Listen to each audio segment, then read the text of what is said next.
कैसे हैं आप सभी? मैं आशा करती हूँ आप सभी लोग स्वस्थ और प्रसन्न होंगे।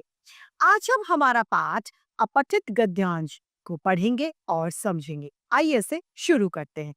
ये है पाठ 16 अपठित गद्यांश, अनसेड पैसेज।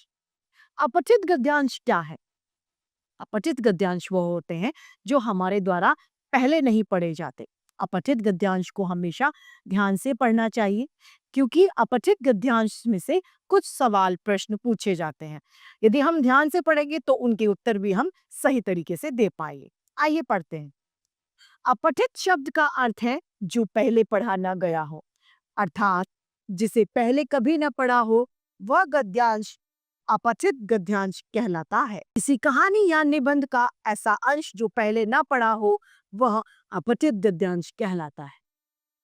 अपठित गद्यांश नीचे कुछ प्रश्न दिए जाते हैं जिनके उत्तर आपको लिखने और पढ़ने होते हैं। प्रश्नों के उत्तर देते समय हमें इन बातों की जानकारी रखनी चाहिए कि गद्यांश वो हमेशा ध्यानपूर्वक पढ़ें ताकि उनके प्रश्न हम सही उत्तर दे पाए। गद्यांश को 2 या 3 बार पढ़ना चाहिए ताकि कोई गलती अगर हो गई हो तो वह हमारी नजर में आ जाए। कठिन शब्दों को रेखांकित करके उसके अर्थ को पहले समझने का प्रयास करना चाहिए और प्रश्नों का उत्तर जो है वह हमें सोच समझकर देना चाहिए। प्रश्नों का उत्तर संक्षेप में यानी छोटे में देना चाहिए। आइए पढ़ते हैं। सूर्योदय का समय मानव जीवन के निर्माण का समय होता है। सूर्योदय यानी सुबह जब सूरज उगता है, सुबह जब 5:30 6 बजे 5:30 बजे करीबन जब सूरज उगता है, यानी उस समय मानव जीवन के निर्माण का समय होता है, जीवन के बनने का समय।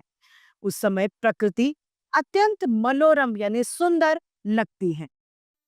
अंधकार दूर होता है यानी अंधेरा हट जाता है। प्रकाश चारों ओर फैलने लगता है, चारों ओर उजाला आ जाता है। इस समय फूल खिलते हैं, चिड़ियां चहचहाती हैं यानी चिड़िया बोलने लगती हैं। इन सब से प्रातः काल का समय आकर्षक हो जाता है। इन सभी जो क्रियाएं होती हैं, इनसे सुबह का जो समय है वो बहुत अच्छा लगने लगता है। प्रातः काल का समय चुस्ती, फुर्ती और स्फूर्ति प्रदान करता है, यानी सुबह का जो समय है वो चुस्ती देता है, तंदुरुस्ती देता है, फुर्ती लाता है शरीर में। अब इसके जो प्रश्न हैं वो पढ़ते हैं। पहला प्रश्न, मानव जीवन के निर्माण का समय कब होता है? तो सूर्योदय मानव जीवन के निर्माण का समय है। प्रकृति सुबह में कैसी लगती है? प्रकृति सुबह में अत्यंत मनोरम यानी बहुत सुंदर लगती है। प्रातःकाल चिड़िया क्या करती हैं? प्रातःकाल चिड़िया चहचहाती है यानी बोलती है। प्रातःकाल का समय हमें क्या प्रदान करता है?